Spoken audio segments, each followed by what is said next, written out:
Rule 120 of the Rules of Court in the Philippines pertains to the judgment in criminal case.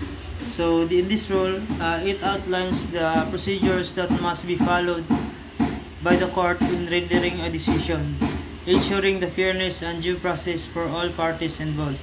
So the rule applies specifically to the judgment given by a trial court after the prosecution and the defense have been presented their respective evidence.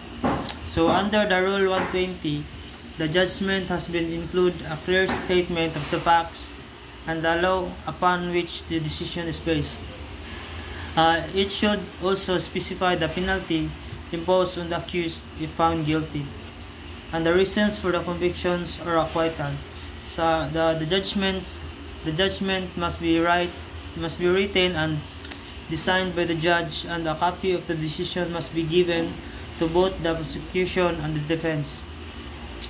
Moreover, the rule provides for the possibility of appeal.